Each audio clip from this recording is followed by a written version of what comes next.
Graça e paz, amados, boa noite.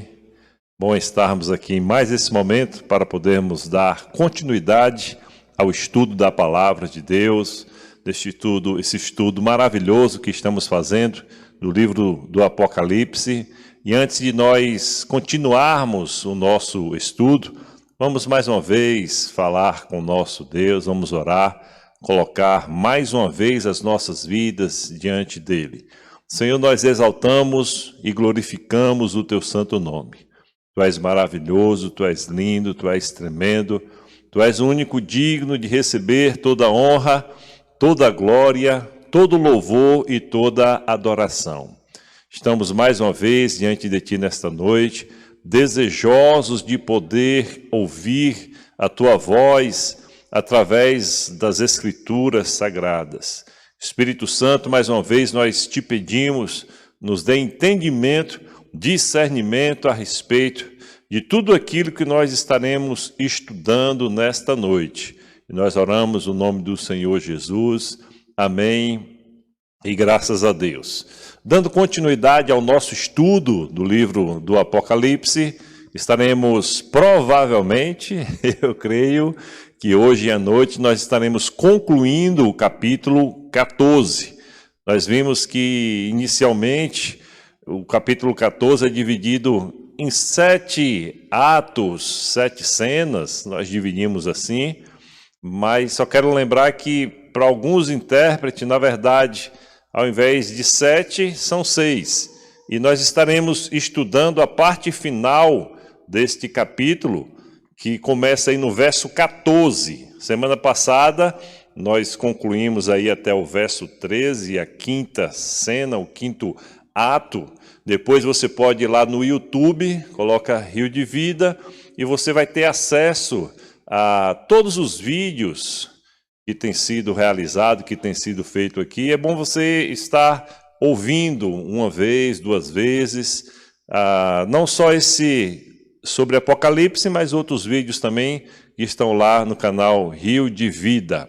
Então, dando continuidade aqui a esse estudo do capítulo 14, nós precisamos definir, na verdade, se estes eventos que estão à nossa frente, se eles fazem parte de um só ato, de um só evento, ou se nós podemos dividi-lo em 2, que nós vemos aqui, você vai encontrar provavelmente na sua Bíblia, às vezes eles colocam um tópico que é para ajudar, então esses tópicos, tema, subtema, aqueles temas que são colocados é só para ajuda, então eles não definem nada a respeito do texto em si, é só para fazer uma divisão, para nos ajudar quando nós estamos estudando a palavra do Senhor. Provavelmente você vai encontrar aí a ceifa e a vindima. A ceifa e a vindima. Existem 2 interpretações principais, as que eu tenho encontrado no meio evangélico, e todas 2 elas têm lógica, elas têm sentido, e nós estaremos definindo qual delas é que nós estaremos estudando nesta noite.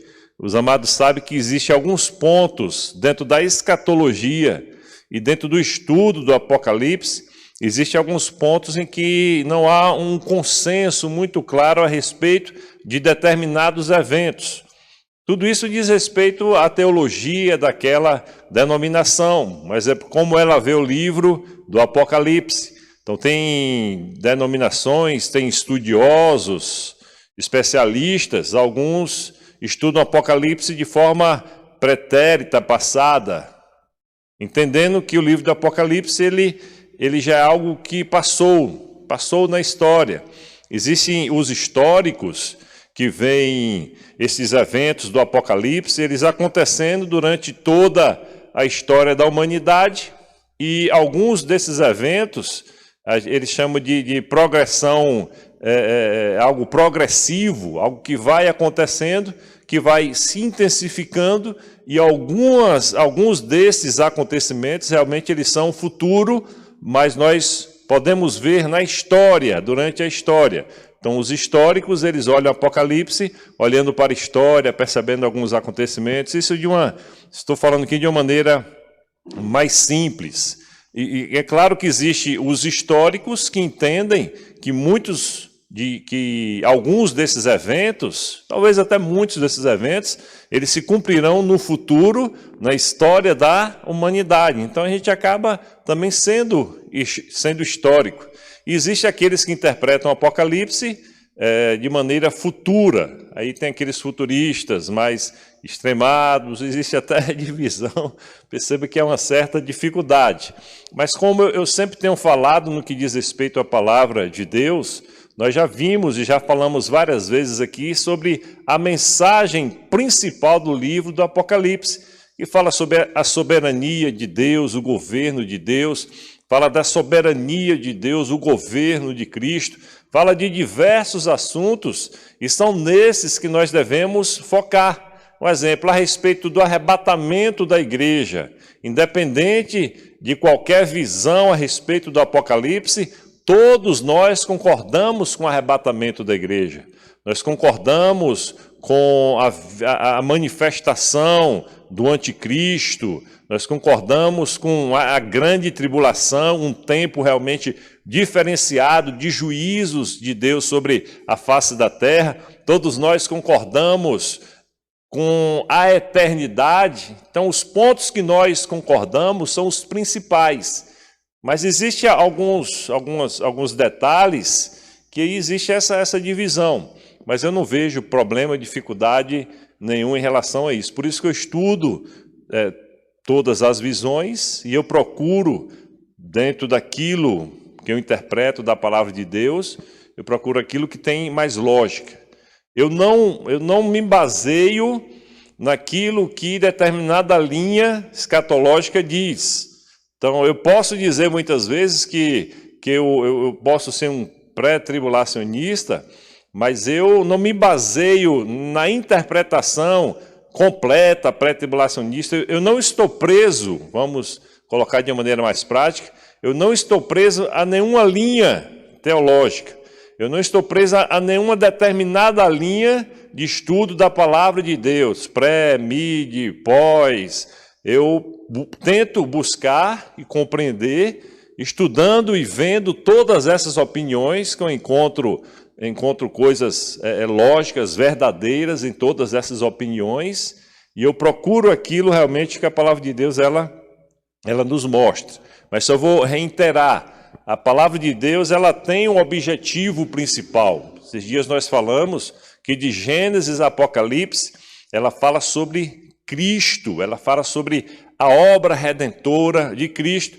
E o livro do Apocalipse, ele nos mostra esse final, porque é uma revelação.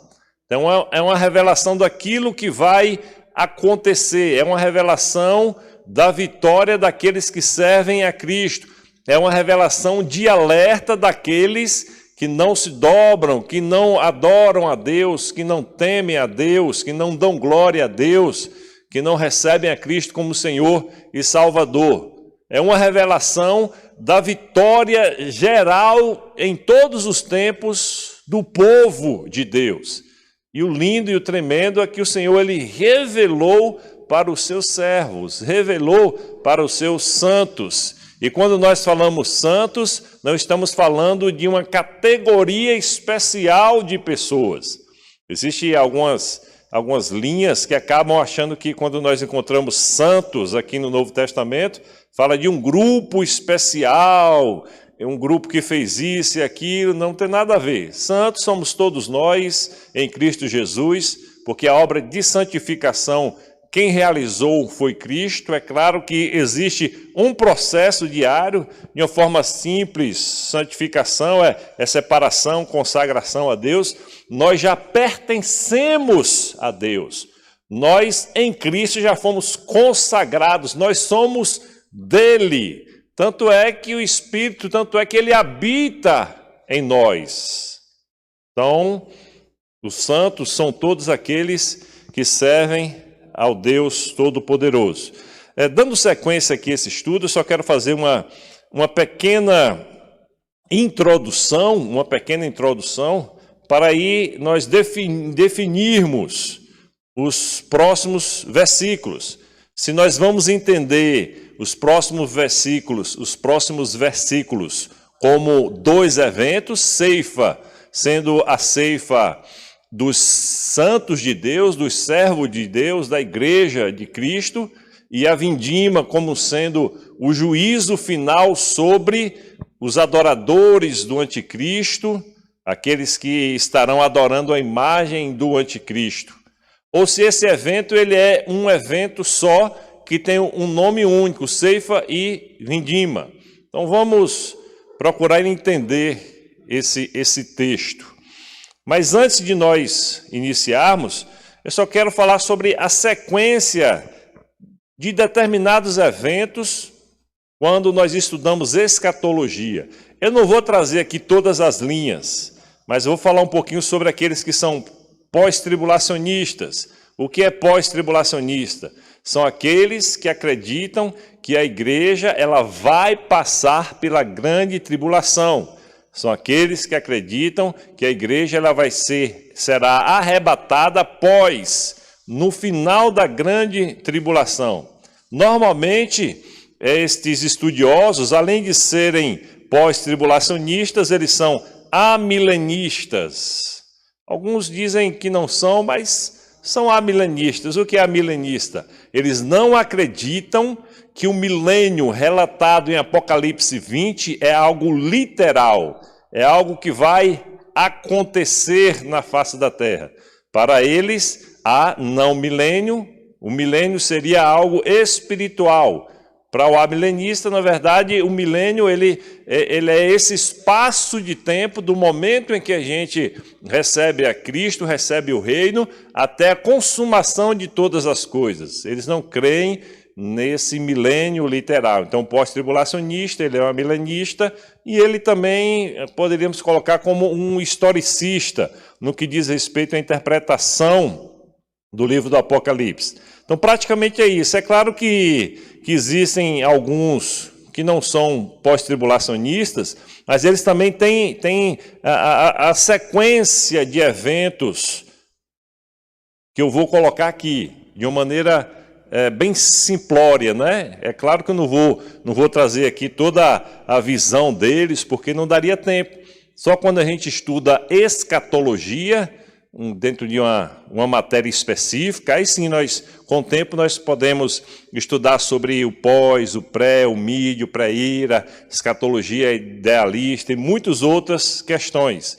Mas é só para a gente seguir dentro desse entendimento.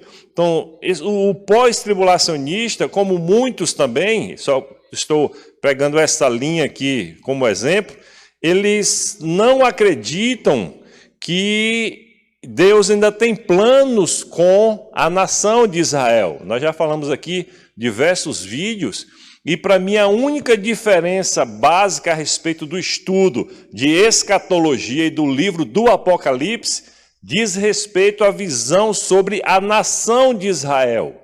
Não falo sobre, vou repetir mais uma vez, não falo sobre os judeus de hoje, porque hoje não existe mais essa parede de separação. Todos têm que se arrepender, Cristo é o único caminho, Ele é a verdade, Ele é a vida. Então, não existe nada de especial de forma individual, com o ser individual. Deus hoje, eu entendo que Ele não trata de forma direta com as nações, porque antes, quando existia a nação de Israel, ela existe ainda, né? Quando nós encontramos a nação de Israel no Antigo Testamento, Deus agia ali de forma direta com as nações. Mas hoje Deus ele trabalha com indivíduos. Tanto é que nós vamos encontrar em Apocalipse diversos relatos de pessoas que vieram de nações, tribos, povos e línguas. No livro do Apocalipse, durante o tempo da grande tribulação e na chamada Guerra do Armagedon, aí sim Deus vai tratar com nações. Porque tudo, esse tratamento, esse julgamento diz respeito ao milênio futuro, algo que nós estudaremos quando estivermos lendo aqui, mergulhando no capítulo 20 do livro do Apocalipse. Então, eles acreditam que a igreja é o Israel de Deus. Para eles, os eventos escatológicos, os eventos do fim, seriam mais ou menos assim: o tempo da igreja, estamos hoje, logo depois acontece aí a apostasia, e essa é uma verdade também, a apostasia. Então, logo após a apostasia, se manifesta o anticristo, o falso profeta, tudo que nós vemos ali no capítulo 13 do livro do Apocalipse, a grande tribulação, o anticristo, a grande tribulação, e aí no final da grande tribulação é que a igreja ela é arrebatada. Então, acredita basicamente nesses eventos: a apostasia, ao que nós estamos vendo e realmente vai acontecer, a manifestação do anticristo, e dentro desta visão, a igreja ela vai conhecer e vai estar presente nesse tempo. Depois, no final da grande tribulação, é esse evento que nós encontramos aqui, é que Cristo vem e arrebata, e para eles é assim: a igreja é arrebatada e automaticamente ela volta, porque Apocalipse 19 precisa que esses eventos aconteçam dessa forma, porque lá em Apocalipse 19, a igreja vem com Cristo para julgar o anticristo e o falso profeta. Então, para eles, a igreja é arrebatada e automaticamente, como a gente diz, um bate e volta com Cristo. E a partir disso daí é que vem a eternidade. Sendo assim, eles dividem esses versos de 14 a 20 como dois eventos. Eles entendem como a ceifa, que seria esse arrebatamento, e a vindima como julgamento. Vocês entenderam, né? Então, eles dividem dessa forma: ceifa é a igreja sendo arrebatada, ceifada, retirada, e a vindima como o julgamento. Agora, no meu entendimento, e aí eu vou mostrar a outra visão para nós darmos continuidade, porque a leitura dos versos ela é muito clara. A gente não precisa se aprofundar muito em verso por verso, estaremos fazendo isso, mas ela é muito clara, até pelo fato de que nós encontramos muito do que nós encontramos aqui como linguagem, nós já encontramos em outros capítulos, a nuvem e outras coisas mais. Então, existe essa outra linha, que eu entendo dessa forma, que seria a pré-tribulacionista.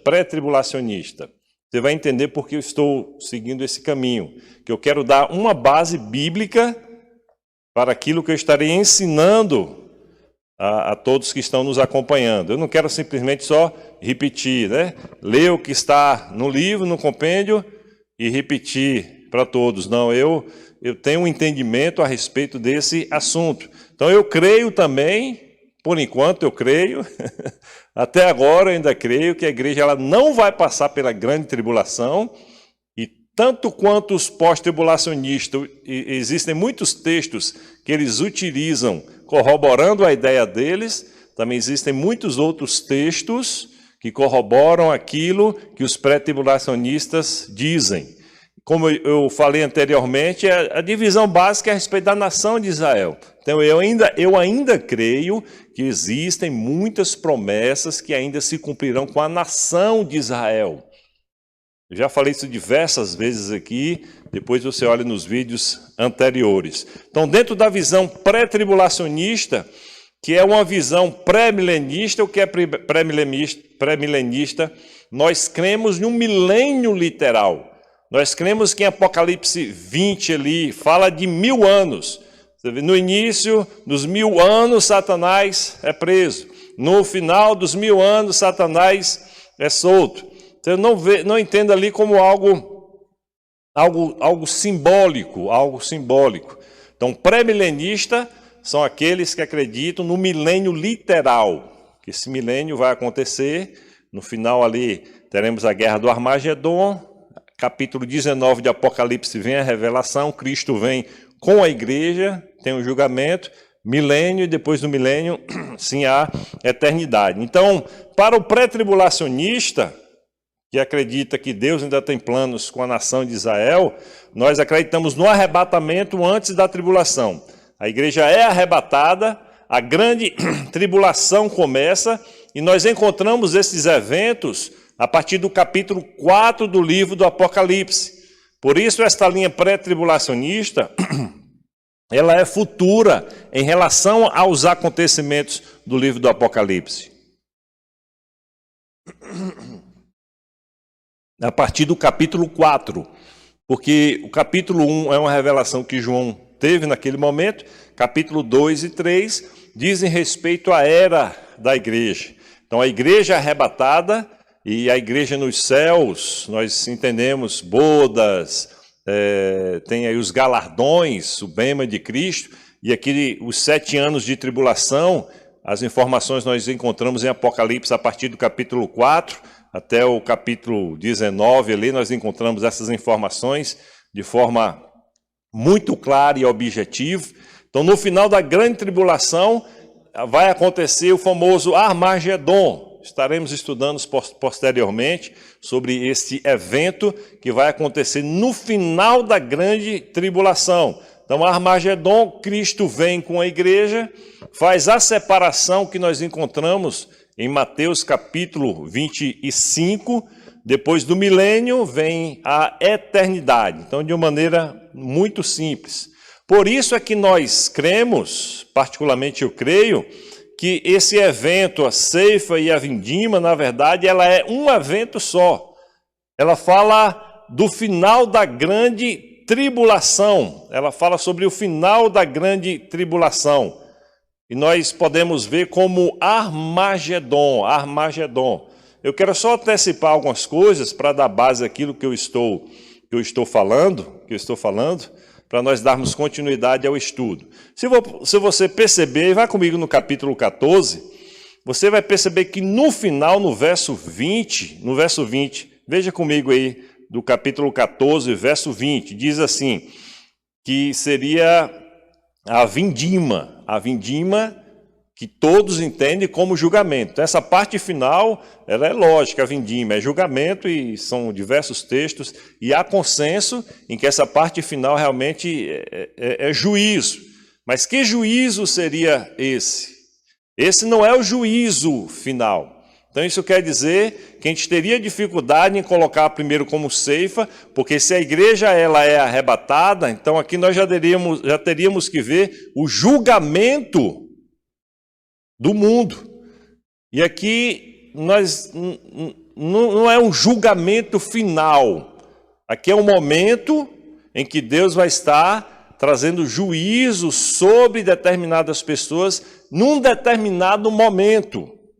Por isso é que eu creio que aqui é um evento só. Então veja no verso 20, diz assim: e o lagar foi pisado fora da cidade, e saiu sangue do lagar até aos freios dos cavalos, pelo espaço de 1.600 estádios. Mais na frente nós estaremos lendo outros versículos. Mas perceba que aqui não é o juízo final. Aqui fala de um evento onde Deus ele traz o juízo sobre algumas pessoas, e essas pessoas nós vamos ver que elas estarão circundando Jerusalém, tentando destruir Jerusalém. E esse tipo de linguagem nós encontramos no Antigo Testamento, quando algumas nações iam contra a nação de Israel, e Deus destruía, literalmente matava, até eventos que um anjo do Senhor vem e mata milhares de pessoas, e ali há sangue, há despojos.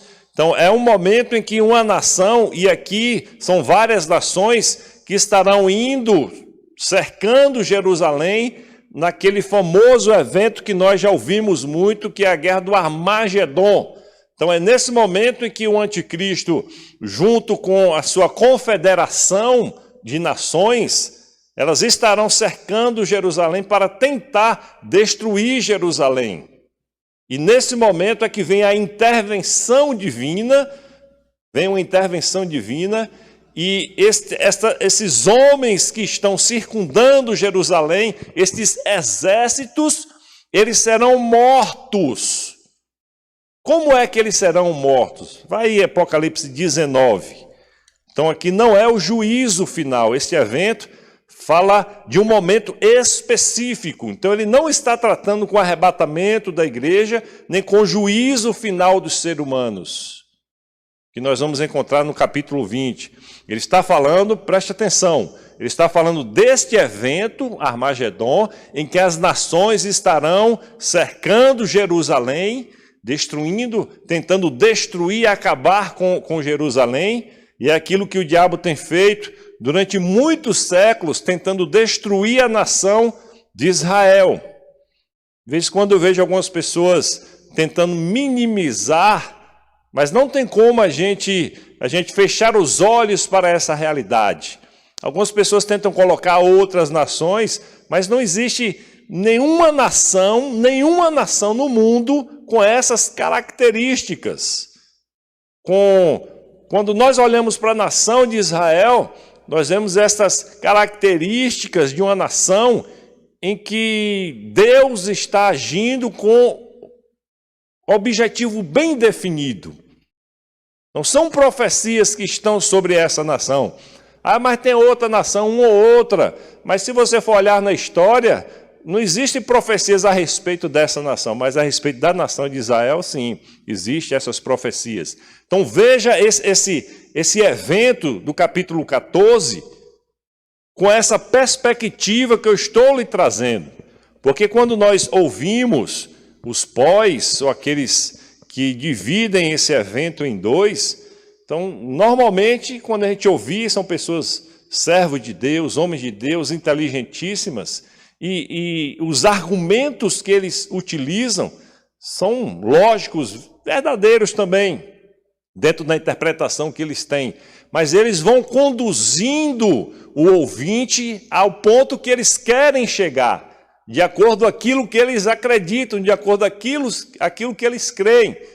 Então, por favor, nessa noite, veja um pouquinho se você já ouviu, e aconselho até que você ouça também, para você ter como um bom bereano, ter esse julgamento, olhando para as Escrituras Sagradas a respeito desse assunto. Mas quando nós vemos este evento, esse verso que nós lemos no final, nós percebemos que as pessoas elas foram mortas, elas estavam vivas, elas não tinham morrido ainda. Elas estavam vivas, fazendo determinado ato, e naquele momento que elas estavam realizando alguma ação, veio esse julgamento, e a gente vê a força das palavras, do juízo de Deus sobre aquelas pessoas. E a Bíblia vai nos mostrar o que é isso. Capítulo 16 vai mostrar sobre esse evento, que é aquele que eu já falei, vou repetir novamente. É o momento no final da grande tribulação, em que o anticristo e o falso profeta, é claro que municiados espiritualmente por Satanás, eles estarão convocando as nações para irem mais uma vez, como aconteceu durante a história, Jerusalém várias vezes destruída. Então, mais uma vez, eles tentarão destruir de uma vez Jerusalém. Aí vem a intervenção divina. Então, veja em Apocalipse 19, nós não vamos ver a partir do verso 11, depois você leia aí, fala sobre Cristo, como ele foi apresentado a João, então ele vem para trazer juízo. E no verso 21, depois você leia todos os versículos. Que aqui nós vemos como Cristo se apresenta no livro do Apocalipse, como aquele juiz realmente. Ele vem trazer juízo sobre a face da terra, em alguns momentos, né? Aí o verso 21 diz assim, verso 20, verso 19, a gente vai acabar lendo tudo, né? Verso 19, e vi a besta e os reis da terra e os seus exércitos reunidos para fazerem guerra àquele que estava sentado sobre o cavalo e ao seu exército, aquilo que eu falei. E a besta foi presa, e com ela o falso profeta, que diante dela fizeram os sinais, com quem enganou os que receberam o sinal da besta, e adoraram a sua imagem. Esses dois, só os dois, o anticristo, a besta que veio do mar e a besta da terra, Esses dois foram lançados vivos no ardente lago de fogo e de enxofre. Só os dois. Agora verso 21. E os demais foram mortos com a espada que saía da boca do que estava assentado sobre o cavalo. E todas as aves se fartaram das suas carnes. Veja, mais uma vez, a forma de apresentar esta situação. As aves se fartaram de suas carnes. Lá fala que o sangue vai até determinado lugar. Então, aquele evento que nós vimos ali no capítulo 14, e nós percebemos que o Apocalipse ele trabalha dessa forma, ele mostra um todo, e depois em alguns capítulos ele vai mostrando os detalhes deste todo, vai mostrando tudo que estará acontecendo durante a grande tribulação. Então veja que aquele evento que nós vemos lá, ele não é o juízo final, porque ele, lá da mesma forma que está aqui, ele fala de um julgamento das pessoas que estão vivas, e elas estarão tentando destruir Jerusalém, e Cristo vem com sua igreja e destrói. Porque o julgamento final, veja aí no capítulo 20, o juízo final, 20, verso 11. E vi um grande trono branco, que é o julgamento do grande trono branco, é o último julgamento. E o que estava sentado sobre ele, de cuja presença fugiu a terra e o céu, e não se achou lugar para eles. E vi os mortos, grandes e pequenos, que estavam diante do trono. E vi os mortos. Aqui, as pessoas já estavam mortas. E vi os mortos, e abriram-se outro livro, que é o da vida, e os mortos foram julgados pelas coisas que estavam escritas nos livros, segundo as suas obras, e deu os mortos que nele havia, e a morte e o inferno deram os mortos que nele havia, e foram julgados cada um segundo as suas obras. Então, capítulo 14 aqui, a vindima, ela não é o julgamento final, o julgamento do grande trono branco. Ela fala de um evento que estará acontecendo na face da terra no final da grande tribulação. Por isso é que nós vamos ver que ceifa e vindima, na verdade, elas dizem respeito a um evento só. Ela não fala sobre o arrebatamento da igreja e julgamento final. Eu entendo dessa forma. Então vamos lá para o verso 14. Verso 14, capítulo 14, verso 14. E eu olhei, e eis uma nuvem branca, e assentado sobre a nuvem, um semelhante ao Filho do Homem, que tinha sobre a cabeça uma coroa de ouro, e na mão uma foice aguda. Nós estamos aqui no final da grande tribulação. Quando nós olhamos para o capítulo 15 e o 16, para mim não existiria nessa divisão, 15 e 16, porque é praticamente um evento só. Então, quando nós olhamos a revelação que vem posterior a essa que nós temos, nós já estaremos no final, realmente, no finalzinho da segunda metade da grande tribulação. A grande tribulação, 70ª semana de Daniel, 7 anos, dividido em 2 tempos de 3 anos e meio, 42 meses, 1 tempo, 2 tempos e metade de 1 tempo. Nós já vimos essa informação, tanto aqui quanto no livro de Daniel, que fala sobre essa semana específica, que diz respeito ao dia do Senhor. E esse dia do Senhor que nós encontramos nas Escrituras, eles falam basicamente sobre o julgamento da nação de Israel, fala do julgamento das nações gentílicas e fala da restauração da nação de Israel para o cumprimento das profecias que foram ditas pelo Deus Todo-Poderoso. Então, o dia do Senhor, a grande tribulação, ela não diz respeito à igreja, vamos colocar dessa forma. A igreja, ela não precisa passar pela grande tribulação, ela passa por tribulações, e são muitas. E hoje, pessoas estão até perdendo a sua vida. Na verdade, elas não estão perdendo, estão ganhando, né? Estão ganhando. Nós vimos, semana passada, falamos um pouquinho sobre aqueles que morrem em Cristo Jesus, né? Que morrem em Cristo Jesus. São aquele que guardam os mandamentos de Deus e a fé em Jesus Cristo. Então nós vemos que essas pessoas, elas são chamadas, e no final, então capítulo 15, vamos voltar novamente aqui, às vezes a gente vai, esquece e volta. Capítulo 15, nós vemos o final, a introdução ao anúncio das taças. As taças serão anunciadas. Capítulo 17 e 18, a queda da grande Babilônia, sistema político e religioso.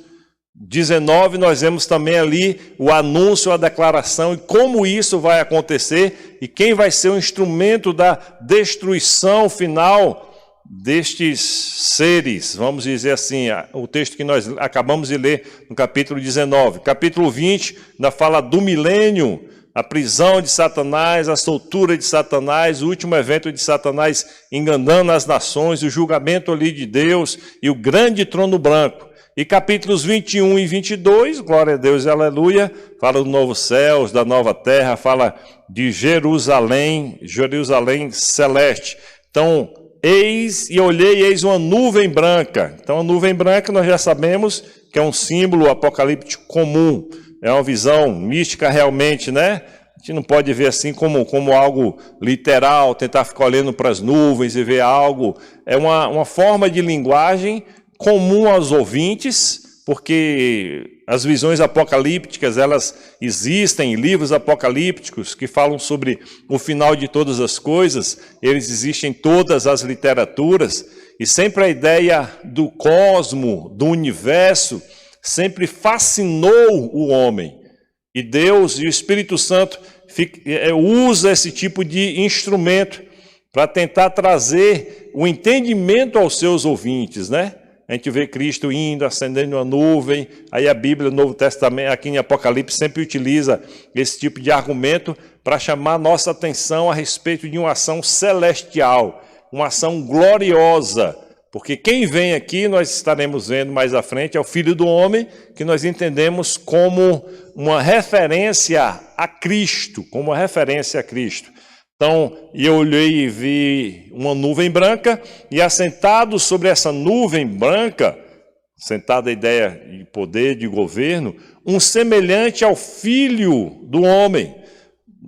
É algo comum entre todos aqueles que estudam a palavra de Deus, tanto vendo alguns profetas, quando no próprio Evangelho, se não me engano, o Evangelho de Lucas, o próprio Cristo se apresenta como Filho do Homem, e provavelmente na sua Bíblia, Filho do Homem, as primeiras letras estarão aí em maiúsculo, que é uma referência ao próprio Cristo. Por isso é que alguns acham que essa ceifa aqui seria, na verdade, o arrebatamento da igreja.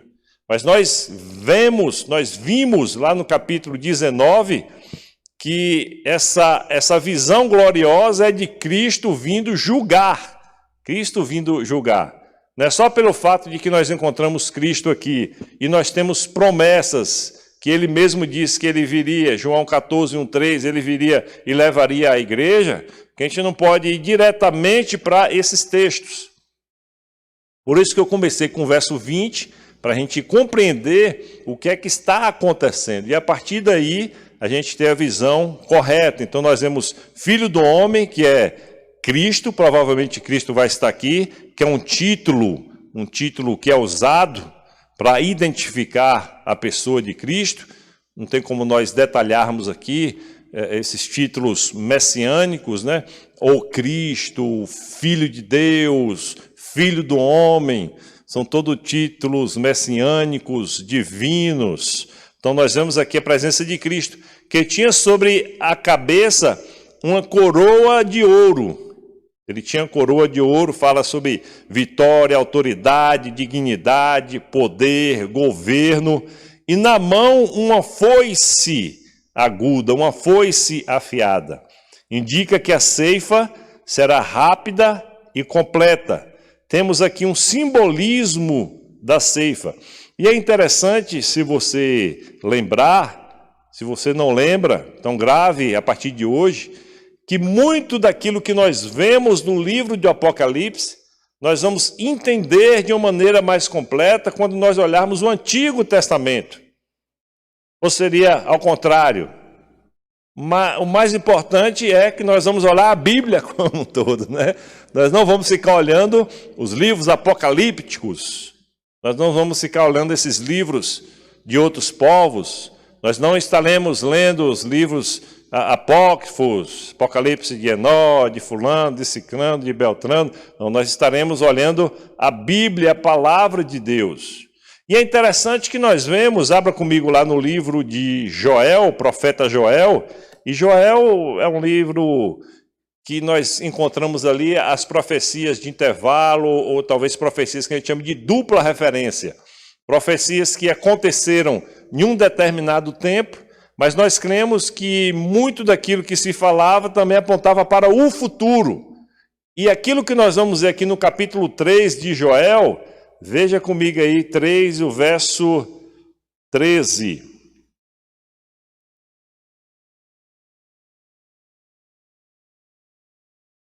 Veja, verso 11, ajuntai-vos, estou lendo Joel 3, 11. Ajuntai-vos e vinde todos os povos em redor e congregai-vos.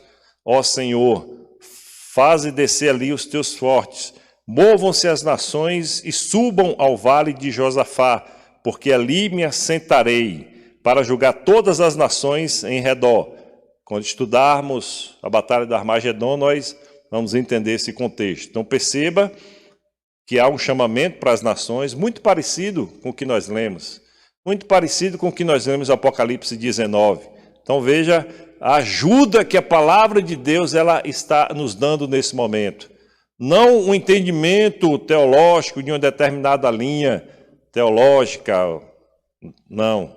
Mas aquilo que a palavra de Deus ela nos mostra. Então o próprio Deus fala sobre isso. Aí verso 13, preste atenção. Lançai a foice, porque está madura a seara.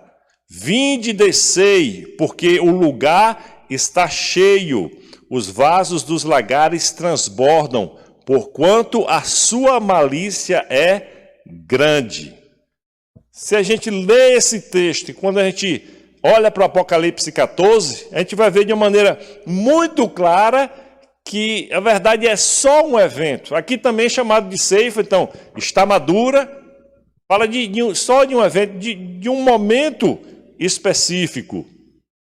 Você viu como a palavra de Deus ela nos ajuda? Vou ler mais uma vez, para a gente olhar os versículos de 14 a 20 do capítulo 14, dentro dessa perspectiva, vendo ali o Armagedon e um evento que vai acontecer no final.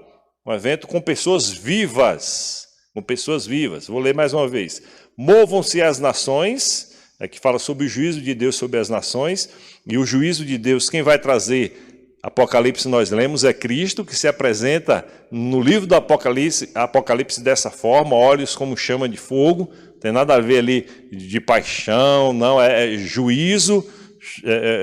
Os pés como latão reluzente, os pés, as pernas, depois você lê o capítulo 1, dentro desse entendimento. Então Deus, movam-se as nações e subam ao vale de Josafá, é o Armagedon, esse momento em que o anticristo estará reunindo essas nações, porque ali me assentarei, Deus falando, para julgar todas as nações em redor.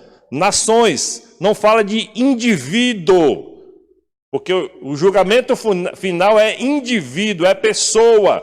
Todos nós vamos comparecer diante de Deus. Todos, seres humanos de forma individual. No julgamento do grande trono branco, Deus não vai chamar assim a nação brasileira, não vai chamar Jamilson, João. Ali, não botei meu nome, né? Mas o grande trono branco é o julgamento final para os perdidos. Mas sei lá, né?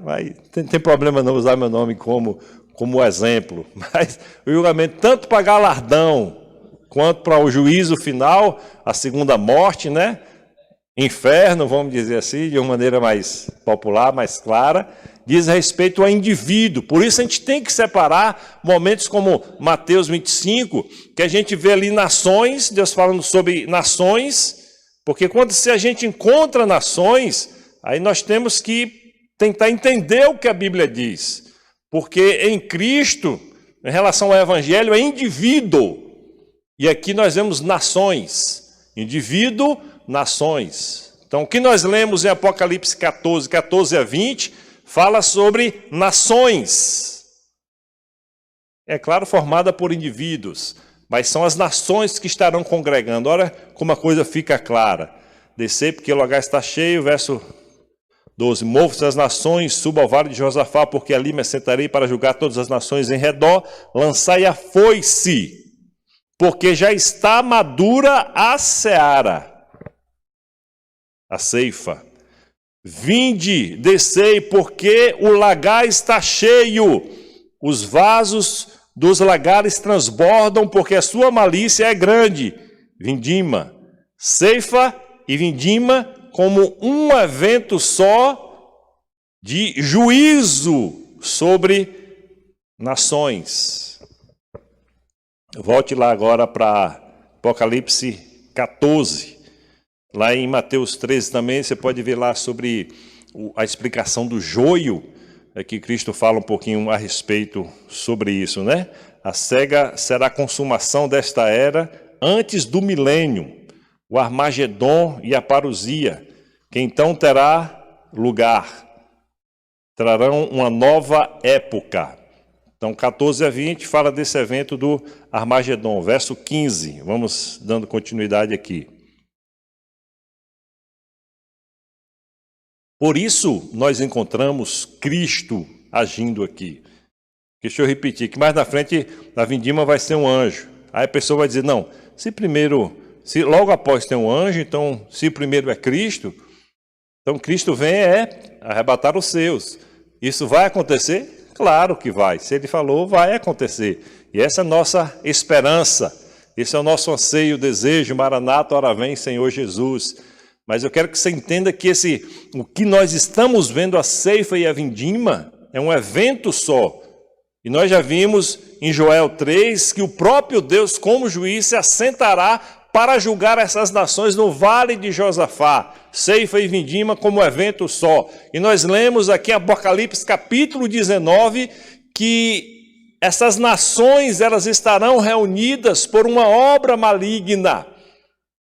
A trindade satânica que vai estar enganando determinadas nações, não todas as nações do mundo, mas determinadas nações, eles estarão enganando e teremos este evento que estudaremos mais à frente.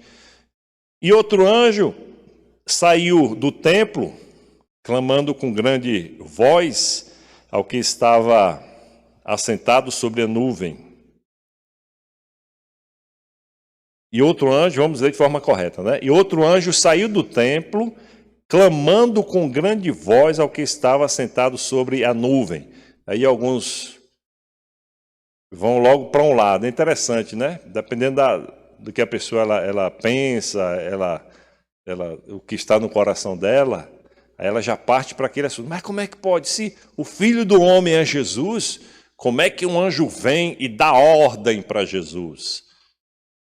Depende da sua visão, do seu entendimento a respeito do livro do Apocalipse. Se eu entendo que Cristo ele é Deus, quando eu olho lá o capítulo 5 do livro do Apocalipse, que nós vemos a revelação de Cristo ali, é claro, nossa, é a gente compreender, a gente não ser extremista, né? Não ser extremista. Então eu sou igreja, então eu sozinho, eu sou igreja, eu faço... Não seja extremista, porque a palavra de Deus, ela traz muitas informações a respeito da vida em comunidade. Mas é verdade que a igreja somos nós. Então, quando a gente fala do arrebatamento da igreja, a gente fala de arrebatamento de pessoas. Mas Deus arrebatou Enoque, vamos dizer assim. Decidiu. Enoque andava com Deus, e Deus decidiu tirar, e ficou mais gente na terra ou não ficou? Ficou. Então, por que Deus ele não pode, Cristo também ele não pode fazer isso? É claro que ele pode, para cumprir os seus objetivos. Mas não tem lógica isso acontecer. Talvez esse pensamento seja o mesmo pensamento de um judeu hoje. Se você for conversar com um judeu que não é cristão, ele vai rejeitar totalmente a pessoa de Cristo. Por quê? Porque alguns eventos para eles não aconteceram. Eles estão esperando a vinda do Messias, a paz, as profecias se cumprindo. Então, para eles, para o judeu, é algo ilógico Cristo, o Messias, vir de forma fracionada. Para eles, ou o Messias vem ou não vem. Perceba que eles se perderam em relação a isso. Então vamos tomar cuidado para aqueles que ficam batendo martelo. Não, isso é impossível. Alguns até são mal educados, né, em relação, não respeitam, eu respeito tudo, todas essas teologias, vamos colocar assim, foi a palavra que encontrei aqui agora. Eu respeito todas elas, né? Mas ninguém pode dizer não vai acontecer. Por quê? Por que não vai? Ah, porque o texto... mas também existem textos que dizem respeito a este acontecimento, a esse determinado momento. Então vamos ter essa compreensão lógica da palavra de Deus. Então o segundo advento de Cristo começará sobre a terra quando for lançada a foice, por assim dizer, será o provável começo desse acontecimento, o juízo da ceifa. No final da grande tribulação, teremos esse julgamento, aí Armagedon, volta de Cristo, aquilo que nós falamos no início. Provavelmente nós temos aqui o Armagedon. Vá no capítulo 16 comigo.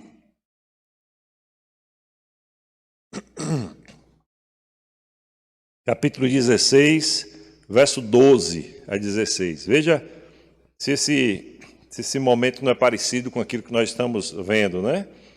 Verso 12 do capítulo 16. E o sexto anjo derramou a sua taça sobre o grande rio Eufrates, e sua água secou-se, para que se preparasse o caminho dos reis do Oriente. E da boca do dragão, e da boca da besta, e da boca do falso profeta, vi saírem 3 espíritos imundos semelhantes a rãs.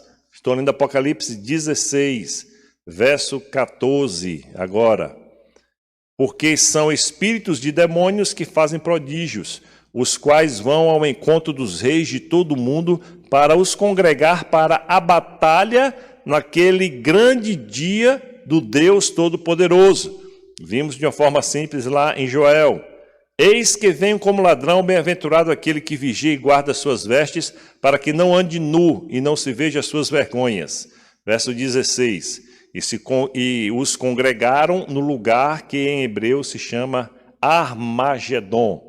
Então é esse momento que nós estamos estudando, essa ceifa e a vindima, como um só evento. E aí o verso 17, nós vemos mais uma vez essa ideia que nos ensina sobre a presença, o governo, o poder de Deus. Diz assim, e saiu do templo que está no céu, outro anjo, o qual também tinha uma foice aguda. Ele vem também trazer julgamento sobre a face da terra. Nós vemos essa metáfora sendo usada. Verso 18. E saiu do altar, templo, altar. Aí talvez quando nós olhamos Apocalipse capítulo 8, você pode ver depois, a gente vai entender um pouquinho desse simbolismo do fogo, anjo que tem o poder do fogo. Se você olhar lá em Apocalipse 8, nós vamos ver aquele silêncio e logo depois o anjo vai e lança aquilo que seriam as orações dos santos e vem juízo sobre a face da terra. A gente vai ler esse texto. Verso 18 diz... E saiu do altar outro anjo que tinha um poder sobre fogo e clamou com grande voz ao que tinha foice aguda, dizendo, lançai a tua foice aguda e vindima os cachos de uva da terra, arranca, porque já as suas uvas estão maduras. Nós vimos lá no livro de Joel essa declaração muito clara. Verso 19, e o anjo meteu a sua foice à terra e vindimou as uvas da vinha da terra e lançou-as no grande lagar da ira de Deus. É claro que quando a gente vê falando sobre a ira de Deus, nós já falamos um pouquinho sobre isso, aqui fala do julgamento de Deus. O dia da ira do Senhor fala do julgamento que estará vindo sobre a face da terra. Veja lá Apocalipse 8:5, falando só um pouquinho, voltando sobre os anjos, né? Sobre o anjo. 8:3-5 diz assim, Apocalipse 8:3-5. E veio outro anjo e pôs-se junto ao altar, tendo um incensário de ouro, e foi-lhe dado muito incenso para o pôr com as orações de todos os santos sobre o altar de ouro que está diante do trono. E a fumaça do incenso subiu com as orações dos santos, desde a mão do anjo até diante de Deus. E o anjo tomou um incensário e o encheu do fogo do altar e o lançou sobre a terra. E houve depois vozes, trovões, relâmpagos e terremotos. E aqui nós vemos na sequência os juízos das trombetas. Então nós vemos esse anjo agindo dessa forma, e aí nós vemos essa ideia, né? Quão terrível será esse julgamento. É ilustrado pelo fato de que o suco das uvas se transformou em sangue. Nós vemos isso no verso 20. Veja a linguagem. Nós percebemos sim uma linguagem metafórica, mas a força que essa linguagem ela tem que trazer para nós, ouvintes estudiosos da palavra de Deus. Vai ser um tempo de juízo sobre a face da terra, e quando Deus traz juízo, Ele traz juízo mesmo, Ele julga mesmo as nações. Não é aquilo que muitas pessoas acham que hoje está acontecendo com a pandemia, não tem nada a ver com o juízo de Deus. Ainda bem que muitas pessoas elas pararam de ficar repetindo esse tipo de informação. E nós estamos passando agora, talvez seja o princípio das dores, ou eventos que nós teremos até a volta de Jesus. Pandemias aconteceram, vão acontecer, guerras aconteceram, estarão acontecendo.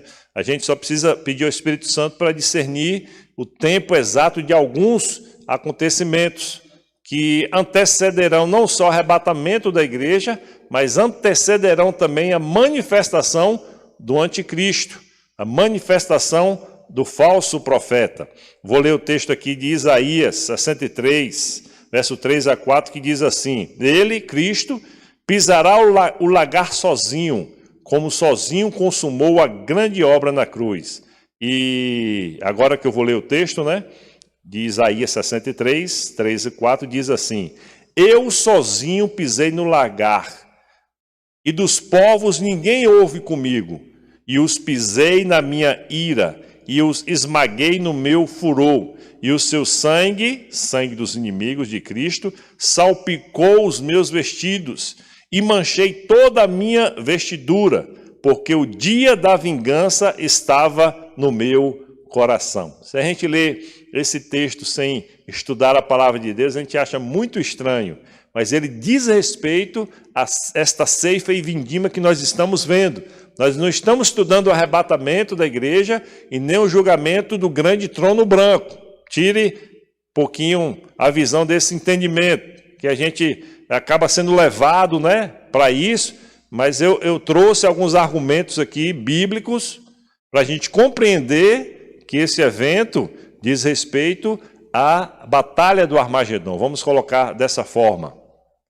A batalha final ali no que diz respeito às nações, porque no capítulo 20 nós também vemos um momento quando Satanás ele é solto ali do milênio, que ele vai e engana as nações, e ali naquele momento fala lá Gog e Magog, aí Deus vem e destrói todo mundo ali, e naquela hora não traz nenhuma referência àquilo que nós estamos lendo neste momento. Então, durante a dispensação da graça, Cristo tem o seu coração, o dia da salvação.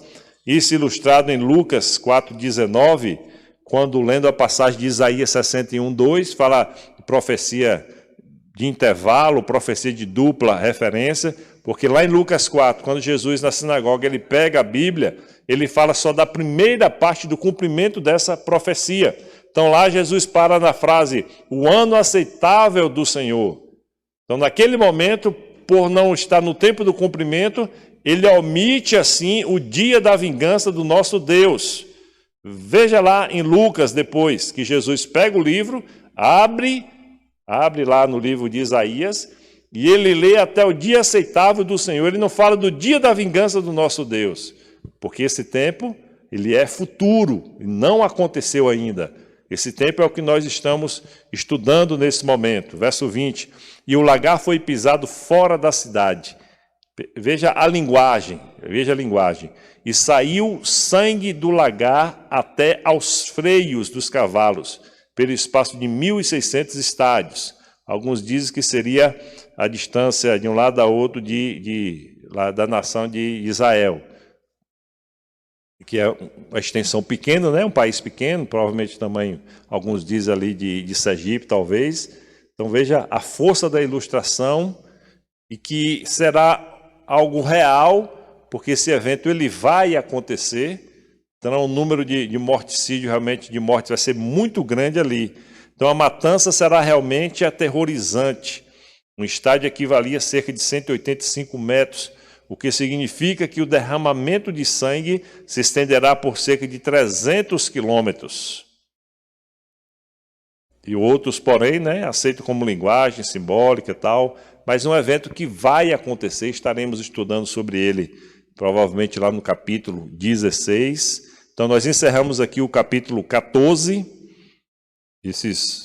do verso 14 a 20, nós entendemos que diz respeito a um só evento, a um só momento, em que o capítulo 14 antecipa, da mesma forma que nós estudamos nos outros vídeos, que fala lá sobre a queda da Babilônia, e nós só encontraremos a referência e a explicação de como isso aconteceu no capítulo 17 e 18.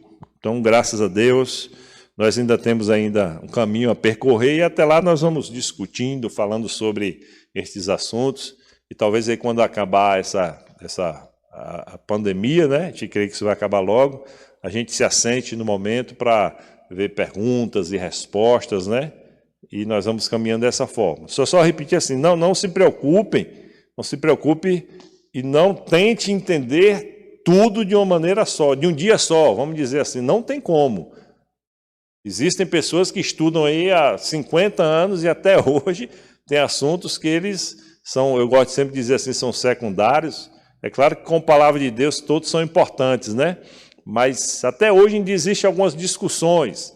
Até hoje tem gente que era pós-tribulacionista, virou pré-tribulacionista. Até hoje tem gente que era pré-tribulacionista, virou pós-tribulacionista. Mas isso não importa. O bom é estarmos juntos, estudando e crescendo no estudo da palavra de Deus. Esse livro do Apocalipse realmente ele é grandioso, tremendo, maravilhoso. E como é bom a gente estudar, é como se a gente estivesse dentro dele, vivendo essas situações, nosso coração ardendo a respeito de tudo isso. Semana que vem nós estaremos falando sobre o capítulo 15, que é uma introdução ao julgamento das taças, que é o último momento realmente do julgamento. Ele foi crescendo de forma progressiva, e aqui nas taças nós vemos a intensidade desse juízo, vai ser de uma universalidade, vai ser universal. Mas semana que vem a gente trata sobre capítulo 15 do livro do Apocalipse.